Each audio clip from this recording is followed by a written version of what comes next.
स्वागत है आप सभी का। दोस्तों, अगर आप आगामी आने वाले Delhi police head constable ministerial post, NWO TPO post या फिर CISF SCM CISF constable tradesman या फिर आरआरबी एनटीपीसी परीक्षा में भाग लेने वाले हो तो इस वीडियो के माध्यम से आप लोग जीके जीएस करंट अफेयर का पोर्शन कंप्लीट तैयार कर सकते हो। दोस्तों, आप सभी को मैं बता दूं, रेगुलर बेसिस पर मैं 25 से 30 क्वेश्चंस आप सभी को कराता हूं, तो डेली सेशंस लीजिए करिए और वीडियो को पूरा दोस्तों प्लीज कंप्लीट देखा करिए। आप लोगों के लिए बहुत ही ज़्यादा बेनिफिशियल साबित होगा यह सेशन। दोस्तों, उम्मीद करते हैं आप अंत तक बने रहोगे। चलिए पहला क्वेश्चन देखते हैं। कवकों के अध्ययन संबंधी विज्ञान को कहा जाता है माइकोलॉजी कहा जाता है। आपको मैं बता दूं, यह विज्ञान की वह शाखा है जो कवक के अध्ययन से संबंधित है। तो यहीं पर मैं बता दूं, शैवालों के अध्ययन को फाइकोलॉजी कहा जाता है, जो आपका ए ऑप्शन है। कवक को अंग्रेजी में फंजाई कहा जाता है।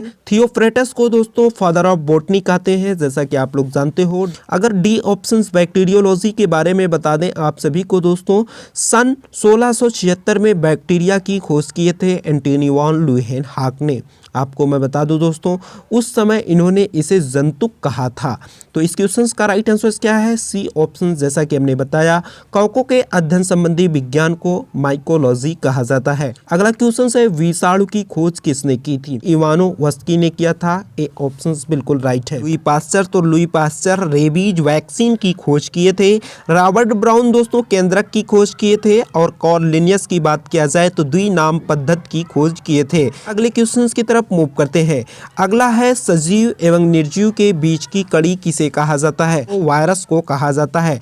आपको मैं बता दूं, वायरस की खोज किसने किया था? जैसा कि हमने बताया दोस्तों, वायरस की खोज इवानोव्स्की ने किया था। दोस्तों, इस क्वेश्चन का राइट आंसर क्या है? B option. आपको मैं बता दूं, बैक्टीरिया की खोज एंटोनी वॉन ल्यूहेनहॉक ने 1676 में किए थे। जीवाणुओं को संक्रमित करने वाले वायरस को कहा जाता है बैक्टीरियोफेज। चलिए दोस्तों, अगले क्वेश्चंस की तरफ मूव करते हैं। अगला देखिए, बैक्टीरिया की खोज किसने किया था? जैसा कि हमने बताया, एंटोनी वॉन ल्यूहेनहॉक ने किया था 1676 में। कब किए थे दोस्तों? 1676 में। रेबीज के टीके की खोज किसने किया था? दोस्तों, डी ऑप्शन लुईस पास्चर आपका राइट आंसर है। टीबी के टीके की खोज किसने किया था? C option Robert Koch right answer है। आप सभी को मैं बता दूं, टीबी का मतलब होता है तपेदिक। तंबाकू मोज़ेक वायरस के कारण होता है। 24 मार्च 1882 को जर्मन फिजिशियन और माइक्रोबायोलॉजिस्ट रॉबर्ट कोच ने इसकी खोज किया था। चलिए दोस्तों, आगे चलते हैं। अगला है, निम्नलिखित में से कौन सा पौधा कवक एवं शैवाल का परस्पर संबंध दर्शाता है? दोस्तों, इसका राइट आंसर लाइकेन है। थाइलोफाइटा के अंतर्गत आता है लाइकेन। वृक्षों के पत्तियां और प्राचीन दीवारों पर होता है लाइकेन। दोस्तों, आपका ए ऑप्शन बिल्कुल राइट आंसर है। अगला चलिए, निम्न में से किस पौधे की पत्ती में जड़ पाई जाती है? सी ऑप्शन ब्रायोफाइलम आपका राइट आंसर है। आपको मैं बता दूं, ब्रायोफाइटा वनस्पति जगत का एक बड़ा वर्ग है। इसके अंतर्गत वे पौधे आते हैं जिनमें वास्तविक संवहन ऊतक वैस्कुलर टिश्यू नहीं होते हैं, जैसे कि मोसेस इत्यादि। चलिए अगले क्वेश्चंस की तरफ मूव करते हैं। अगला देखिए, सुमेलित करना है दोस्तों, इसमें आसानी से आप लोग देखिएगा। दोस्तों, नंबर ऑफ सीक्वेंस पर आप लोग ध्यान न दीजिएगा। सी ऑप्शन बिल्कुल राइट है। आप लोग देख सकते हो, राइजोम आपका हल्दी से जाकर अटैच होगा, ट्यूबर यहाँ पर आलू से, बल्ब आपका प्याज से, कार्म आपका जिमी कंद से। चलिए दोस्तों, अगले क्वेश्चंस की तरफ मूव करते हैं। अगला देखिए, अगला है, शुष्कोद्भिद लक्षण वाला पौधा है। शुष्कोद्भिद लक्षण वाला पौधा का मतलब दोस्तों, ऐसे पौधे जो शुष्क स्थान पर पाए जाते हैं। यानी दोस्तों, आप स्पष्ट रूप से देख सकते हो, नागफनी आपका राइट आंसर आ रहा है। हाँ, चलिए अगले क्वेश्चंस की तरफ मूव करते हैं।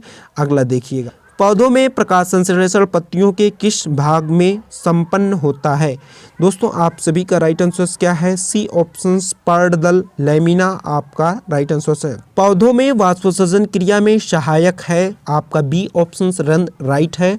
आपको मैं बता दूं, पौधों द्वारा अनावश्यक जल को वाष्प के रूप में पौधों से बाहर निकलने की क्रिया को वाष्पोत्सर्जन कहा जाता है। किसकी सहायता से होता है? रंध्र। चलिए, आपका बी ऑप्शन राइट था। अगले क्वेश्चन की तरफ मूव करते हैं। क्वेश्चन है, पौधों की उम्र का पता लगाया जाता है। दोस्तों, किससे पता लगाया जाता है? आपका डी ऑप्शन, पेड़ में उपस्थित वार्षिक वलय गिनकर। अगला चलिए दोस्तों, इजी क्वेश्चन था वो। अगला देखिए, मेगास्थनीज के अनुसार भारतीय समाज कितने भागों में विभक्त था? आपका बी ऑप्शन 7 बिल्कुल राइट है। मेगास्थनीज के अनुसार भारतीय समाज कितने भागों में विभक्त था? तो बी ऑप्शन आप सभी का 7 बिल्कुल राइट है। मेगास्थनीज के अनुसार दोस्तों भारतीय समाज 7 भागों में विभक्त था। चलिए अगले क्वेश्चंस की तरफ चलते हैं। हर एक क्वेश्चन इंपॉर्टेंट है, ध्यान से देखते जाइएगा। चंद्रगुप्त मौर्य के महल के अवशेष कहाँ से मिले हैं? दोस्तों इस क्वेश्चन का ए ऑप्शन पटना, आपका कुम्भलहार बिल्कुल राइट है। चलिए अगले क्वेश्चंस की तरफ चलते हैं, ध्यान से देखिएगा। अशोक के दंभ की परिभाषा कहाँ से ली गई है? दोस्तों आप सभी का सी ऑप्शंस राहुलोवाद सूत्र आपका राइट आंसर है। चलिए अगले क्वेश्चंस की तरफ चलते हैं। मौर्य काल में प्रचलित विष्टि था। मौर्य काल में प्रचलित विष्टि था निःशुल्क श्रम, आपका डी ऑप्शंस बिल्कुल राइट आंसर्स है। अगले क्वेश्चंस की तरफ चलते हैं, ध्यान से देखते जाइएगा। भारत में सर्वप्रथम सोने के सिक्के किसने चलाया? दोस्तों इजी क्वेश्चन है, ध्यान से देखिएगा, बताइएगा। बी ऑप्शंस आपका इंडो ग्रीक बिल्कुल राइट आंसर्स है। बी ऑप्शंस बिल्कुल राइट आंसर्स है। चलिए अगले क्वेश्चंस की तरफ मूव करते हैं, ध्यान से देखिएगा। शीशे के सिक्के किस वंश के शासकों ने चलाया? दोस्तों आप सभी का राइट आंसर आ गया होगा, बहुत ही इजी क्वेश्चन है। सी ऑप्शंस आपका सातवाहन राइट आंसर है। अगला देखिएगा, ब्राह्मणों को सर्वप्रथम भूमि अनुदान देने की प्रथा किन के समय से प्रारंभ हुई? दोस्तों आप सभी का राइट आंसर आ गया होगा, बहुत इजी क्वेश्चन है। बी ऑप्शंस आप सभी का राइट आंसर है, सातवाहन के समय से। दोस्तों अगला देखिएगा, कनिष्क का राजवैद्य था। कनिष्क का राजवैद्य था दोस्तों आप सभी का ए ऑप्शंस चरक बिल्कुल राइट आंसर है। अगला चलिए देखिए दोस्तों, कनिष्क बौद्ध धर्म की किस शाखा का अनुयायी था? तो दोस्तों कनिष्क बौद्ध धर्म की बी ऑप्शंस महायान के अनुयायी थे। चलिए अगले क्वेश्चंस की तरफ। कनिष्क की राजधानी थी, कनिष्क की राजधानी क्या थी? आपका डी ऑप्शंस, आपका डी ऑप्शंस पुरुषपुर, आपका डी ऑप्शंस राइट आंसर है। अगला देखिएगा, इंपॉर्टेंट क्वेश्चन है। जूनागढ़ से प्राप्त संस्कृत का पहला अभिलेख किस शासक का है? आपका राइट आंसर है दोस्तों, बताइएगा कौन सा ऑप्शन? बिल्कुल आपका सी ऑप्शन बिल्कुल राइट आंसर है।